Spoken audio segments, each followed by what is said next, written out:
As we've discussed before, Bitcoin is designed to be attacked. When the EU says we need to attack the price of Bitcoin, that is music to Bitcoiners' ears, because all attacks mean greater hash rate, greater security, and higher prices. It's designed to be attacked. The more you attack it, the higher the price goes. So we welcome the EU's attacks and the IMF and Christine Lagarde and central banks and Federal Reserve Bank. Please attack me so that my price can go to $100,000, $200,000, $1 million a coin. Thank you. Welcome back, guys. We got a live one, and as Keiser said, Bitcoin was designed to be attacked. Today, we're unpacking some serious regulatory maneuvers from Fincen and a potential bug in the Lightning Network. Hey, we got a lot to cover. Let's get it.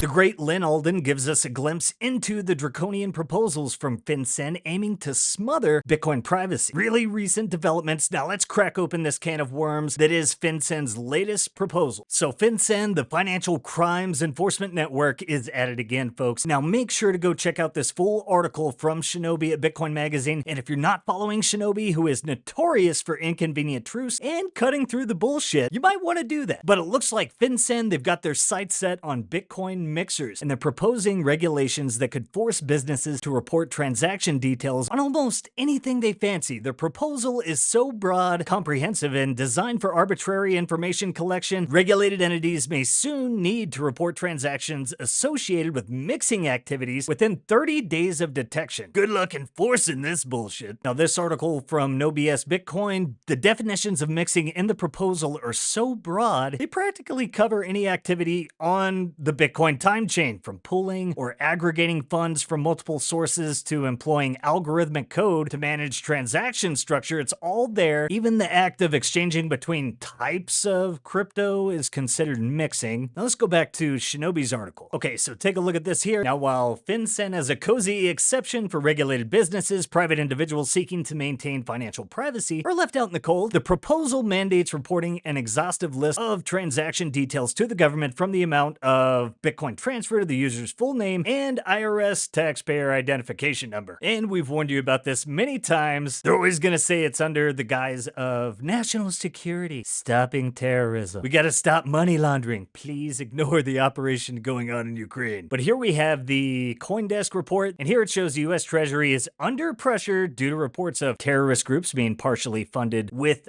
crypto, labeling crypto mixers as a primary money laundering concern. Could impose restrictions on U.S. financial firms' dealings with them. The proposed rule, open to the public comment for 90 days, signifies the Treasury's dedication, well, in attacking freedom of speech and privacy, it appears. You know, the other day we had the episode drop about how Bitcoin is the anti-collectivist endgame. And in that episode, we talked about, you know, powers that be aren't going to go quietly into the night. And Jeff Booth reminds us that this is a symptom of a system in distress, lashing out to maintain control. This is all part of the process. And if you ask me, it shows me they're scared and we're winning. Keep up the pressure, baby. Now let's go from the regulatory storm and venture into the technical tempest. A reported bug discovered in the Lightning Network was unveiled by Antoine Riard. Now there are some different things here, but here is the tweet. Effective now, I'm halting my involvement with the development of the Lightning Network and its implementations. I think this new class of replacement cycling attacks puts Lightning in a very perilous position. I mean, it sounds serious, but in the replies, we see a mentioned fix. Let's see if we can figure out what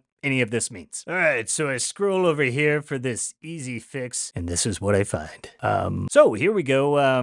One thing, we could modify HTLC scripts so that both parties can only spend HTLC via pre-signed second stage transactions, and we can always sign those sign hash _all. This will prevent the attacker from adding inputs to their pre-signed transactions, so as far as I can tell, a replacement cycling attack becomes impossible. All right, he said it was simple, and if that sounded like gobbledygook to you, well, I've got news as well. I am out of my element. You know, give me pictures or a coloring book or something. All right, there we go. We got some picture and coloring book type material for the technically regarded, if you're like me. So how does a lightning replacement cycling attack work? And yes, we're going to have that thread from Mononaut in the notes, so make sure you check that out. And this is important to know with all the fear campaigns, etc. This attack isn't easy. It involves opening two channels with the victim, routing a payment through them, replacement cycling the victim's HTLC timeouts for blocks without the victim discovering the HTLC pre-image transactions. It's also hard to solve completely. Increasing the time lock delta or rebroadcasting the timeout more aggressively make the attack more difficult, more expensive, but still not impossible. Bob can monitor the mempool to spot the timeout before it gets replaced, but a smart attacker can broadcast replacements so that miners receive them while Bob doesn't. Now, Bob could improve his chances by employing watchtowers connected to the other parts of the network to look out for cycled timeouts and forward him any relevant pre-images. A proper fix probably requires more fundamental changes. We could redesign the HDLC protocol to prevent adding extra inputs to HDLC pre-images so they can't be replaced, or change relay policy to propagate replaced transactions to the pre-image always reaches Bob, or have miners keep a cache of recently replaced transactions which may be able to re-enter the mempool later so that Bob doesn't need to rebroadcast his timeout. This could be built into core or run as an external service, or soft fork in new opcode, which does the opposite of check lock time verify. So we can make this pre-image spend path invalid as soon as the time lock expires. Now, from some quick discussions I've had, this appears to be a highly niche or fringe case, and according to a TFTC article, and I am going to agree, I'm not going to pretend how to explain all of this to the letter, so please go read the TFTC piece and all of our sources down below, as there are many conflicting views how existential the bug or how viable it is to successfully wage. We saw from Mononaut highly difficult, and that's what I've heard as well. And while the exact changes aren't very clear at the moment, and whether or not they'd ever be implemented is even less clear, probably the best way to mitigate this type of attack at the moment is to only open channels on the Lightning Network with peers that you trust, which is never an optimal solution for adversarial systems. But it's definitely something we want to keep an eye on in the months and years to come. But hey guys, as the fight you stage heats up, might be a good time to get your Bitcoin off of exchanges and into self-custody. I know most of you savages know the drill, but to anyone new looking to get started or to take the next steps in Bitcoin, if you need help, our friends over at the Bitcoin Way, they got you covered. Self-custody is the revolution, and Simply Bitcoin Originals are powered by the Bitcoin Way. They are your IT team in the Bitcoin world. They can help you with your journey. If you need help with wallets and nodes, inheritance planning, no KYC purchases, how to buy Bitcoin, accepting Bitcoin payments, collaborative custody, multi-sig, and more, they got you covered. Schedule a free 30-minute call today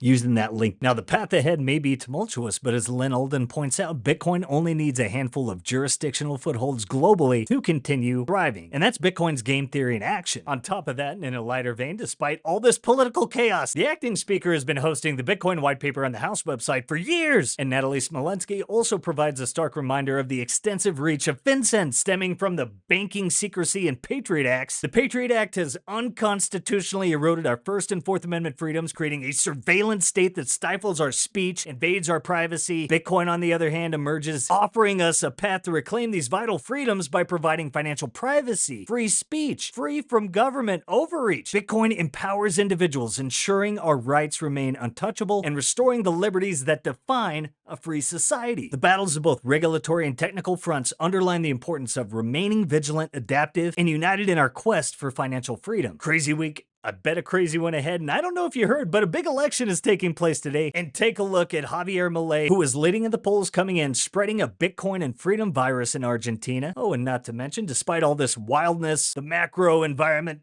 collapsing, looks like Bitcoin might be decoupling. But hey guys, like, subscribe, share the Sound Money Gospel, set those notifications, and follow us on Twitter for the latest news, and we will be your guide through the separation of money and state. I hope you had a great weekend. Let's go attack this week like Augustin Carson's attacks a tray of chili Rianos. I'll catch you all next time. Peace.